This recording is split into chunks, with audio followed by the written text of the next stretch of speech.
So, ayan. Kakauwi ko lang galing sa school kasi katatapos lang ng pangalawang exam namin yung pagsasalita ng Russian language. And ayun, sobrang hirap nga. And nag-memorize mo lang ko sa kagabi. And yun, okay na yun. God. And I need to go first in our room. And ayan, dito kami nagsasampay sa loob kapag malamig pa. Pero hindi naman yan. Taran! Ito yung room namin na makalat. Oh. At ayan, mag-aayos muna tayo ngayon for today's video.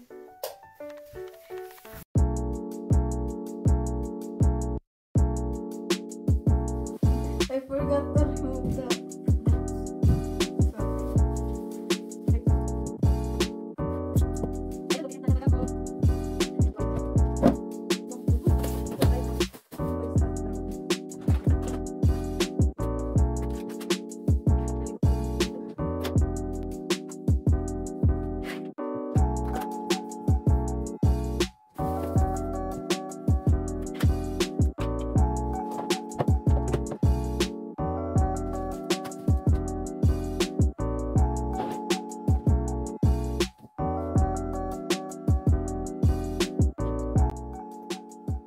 At punta muna tayo dito sa kusina. Ay, nilalagay lang yun. Uy.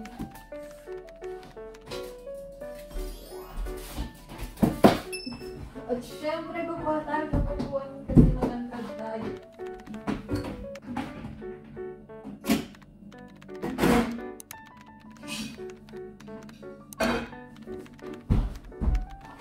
Oh.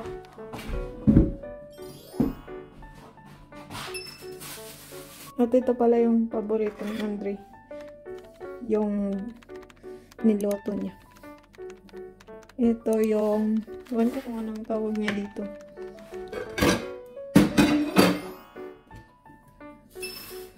Gaya ng niloto. Gaya daw ng niloto ng mama niya. Ito yung potato. Mayroon potato. Potato with chicken. Chicken fillet. Okay.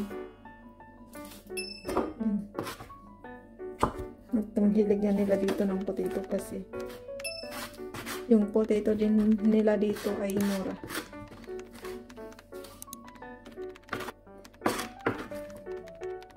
Oh. At ito pala yung binibake ko dito. Mostly yung papa niya yung kumakain dito. Ngayon medyo hindi masyadong fluffy. Medyo matigas siya, pero okay naman.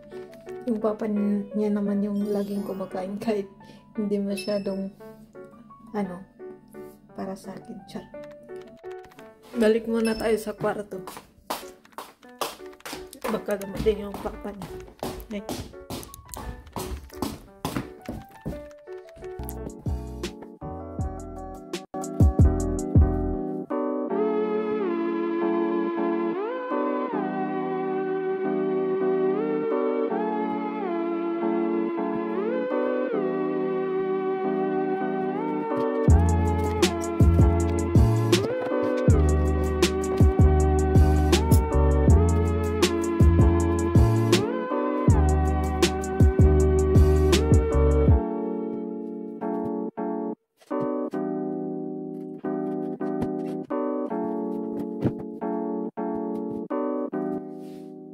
Hindi siya makalabas. Hinihintay niya na lang ako. Ayaw niya rin yung binivideo siya. Kagaya ni Andre. Kapag binivideo siya, alis. So, ayun. Tapos ko nang linisin. Pero, hindi pa naman lahat. Pero, at least, naging maluwag yung feeling. Char. At saglit.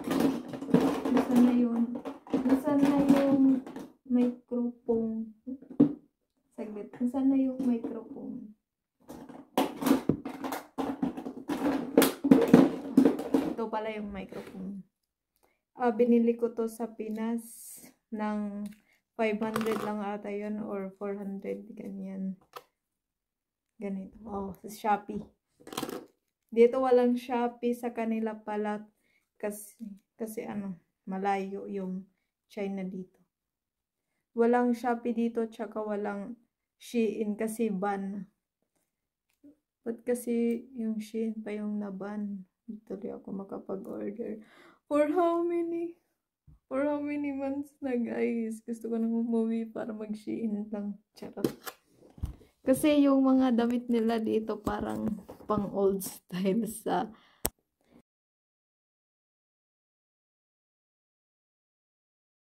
Ayun, nalobat na.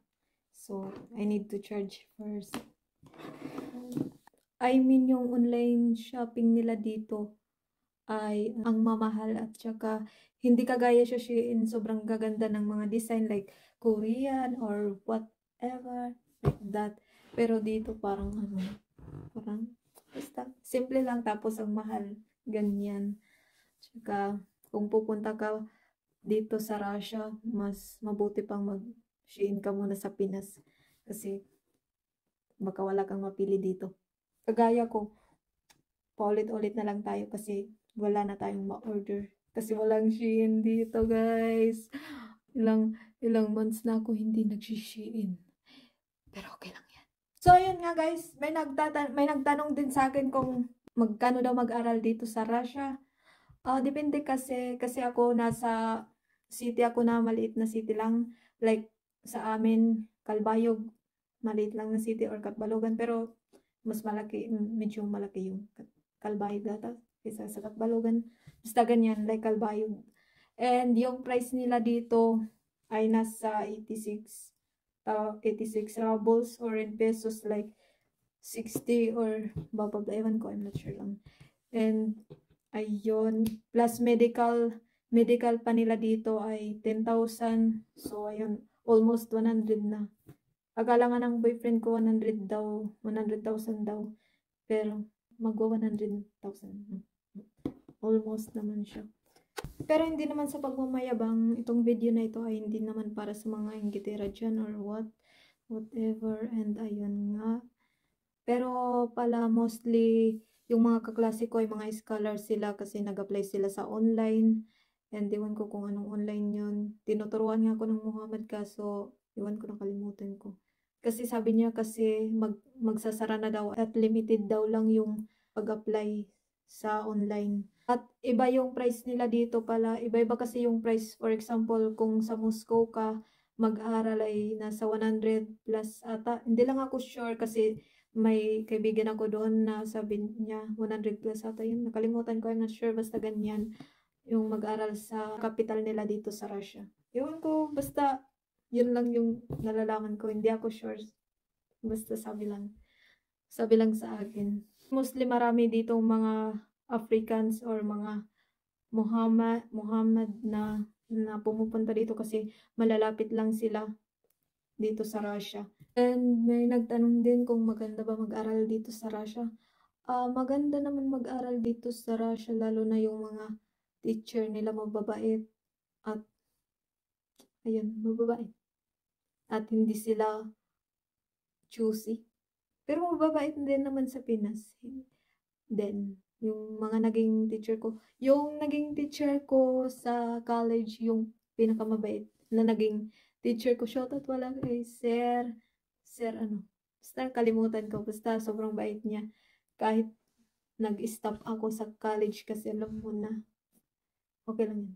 Last year, muntik na ako noon ma-failed sa school kasi nga, pumunta ako dito sa Russia pero yung sir ko yung tumulong sa akin. And ayun, I still moving up. Basta yun, nakalimutan ko na. And ayun nga, pumunta ko dito sa Russia kasi nga ayaw ko na munang ma-stress sa Pinas kasi ang daming bumababa, basta ayun. And pupunta na lang ako dito para wala munang stress or ano, etc. Char. And alam mo yung feeling na umalis ka nga sa Pinas para wala mo nang stress, pero dito sobrang stress muna sa kanilang language. Pero okay lang. At least nandito yung teddy bear ng ate ko.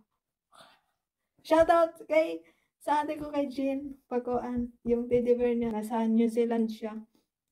And she is my best friend. Charot. At alam niyo ba yung mga estudyante dito, parang sasabihin mo talaga, ay, ang taray naman nito, hindi naman ngumingiti babudol-budol. Kagaya sa atin sa Pinas, kapag hindi ka nginitian or parang like that, sasabihin mo na agad pataray. Pero dito, normal lang talaga sa kanila yung hindi tumawa or hindi mamansin. Kasi nga, hindi ka naman talaga nila kilala. Huwag kang papansin, ganyan. Kaya, iba yung ano nila dito. Kung hindi ka kilala, tumahimik ka na lang, huwag kang feeling future. Charot lang. And, ayun, then, so, ano pa. Pero mostly mga friendly naman yung student dito. Kagaya nung sumali ako sa dance nila, yung practice lang nila. Tapos may mga magaganda at mga pogi doon na mga estudyante. Tapos ano, friendly naman sila. And tinatawag pa nga yung pangalan ko like, Privia Chola, ganyan. At yung pasok pala namin dito ay 9 a.m. Pero pumapasok ako lagi ng 8 a.m. kasi sumasabay ako sa boyfriend ko kasi yung work niya is 8 a.m. at palagi siyang late kasi palagi ko siyang pinaghihintay siya. Kasi ano, matagal ako magbihis. Yung out naman namin is 12:15 and dinihintay na lang ako ng boyfriend ko sa labas din. At minsan may pasok din kami ng hapon pero hindi ako masyadong pumapasok. Kasi, hindi naman ako nakakaintindi ng mathematics or physics. So, ayun. Relax lang muna yung mindset natin. And yung CR pala nila dito, ang gaganda at saka parang nasa airport ka, yung kompleto. Hindi, parang comfortable. Basta comfortable yung mga facility nila dito. At may nagtanong din pala kung magkakapagtrabaho ka dito sa Russia. Oo po naman, makakapagtrabaho ka. Pero kailangan mo din na mag-aral ng kanilang language. Kasi yung language talaga nila, dito yung priority nila. Pero makakapagtrabaho ka din naman kahit hindi ka tapos dito. Like, ano, sa mga, ewan ko lang. Mostly kasi yung mga kaklase ko, nagtatrabaho sila habang sila ay nag-aaral. Nagtatrabaho sila sa mga company, I guess. Sa mga, ewan ko, nakalimutan ko. Basta ayun, para sa kanilang pang-araw-araw na pangangailangan, ganyan. Yung mga kaklase ko naman ay this year ay mag-aaral na sila. Kukuha na sila ng kanilang mga course, ganyan. And then, need talaga mag-aral ng mabuti ng Russian language kasi para makakuha ka ng magandang trabaho, makaaral ka dito, ganyan. Kasi hindi sila nakakaintindi masyado ng English. Kaunti lang yung nag-English dito, kaya you can survive kung hindi ka marunong mag-Russian, ganyan. Lalo na yung papa niya dito, hindi kami nag-uusap minsan kasi hindi ko alam mag-Russian. Kaya ayun, kapag nag-uusap kami minsan, pupunta na lang siya sa sala. Habang ako po nasa kusina minsan kasi hindi siya nakakaintindi din. Kami lang ni Andre nag-uusap dito. At ayun nga guys, sobrang dami talaga ng rule nila dito. At ayun, congrats sa may mga AFAM na English lang magsalita. Eh di kayo na. Kami na yung mga stress. Kami na yung hindi nagkakaintindihan. At least, okay lang. Pero kahit hindi naman kami nagkakaintindihan, okay lang naman. Sa may mga AFAM kasi wala silang pake sa mga grammar or ano. Basta nagkakaintindihan kami. Ayan. So, we don't need this grammar. Ang importante ay nagkakaintindihan kayo kahit walang mga grammar. Basta shortcut na lang, okay na sa kanila yun. Kakaintindihan naman kami. Si Andre minsan din, wala din sa grammar, pati ako. Kasi hindi naman kasi English yung mga wika namin, di ba? Hindi din Tagalog yung ano ko, pagsasalita. Wari-wari yung sa akin. Kaya, yung pahirapan yung sarili namin sa mga hindi kami comfortable na mga language. Charot! Basta ayun guys. And then, yung lips ko pala ay may line kasi, ano, dry, tsaka kinukuha-kuha ko. Kasi magandang kunin ng kunin. Charot.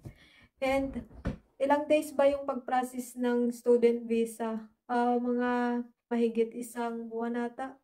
Depende po kasi, yung sa akin, based on my experience, lahat-lahat na ay umabot ng 2 months ata yun, yung pag-process lahat. Kasi yung boyfriend ko lahat nag-process at saka siya yung alam kong ano. Ako yung sumusunod-sunod lang, yung nagpapa-print-print lang ako dito habang siya ay nabibisi dito sa pagpo-process ng mga document kung anong kailangan ng school dito, ganyan. At natagalan din.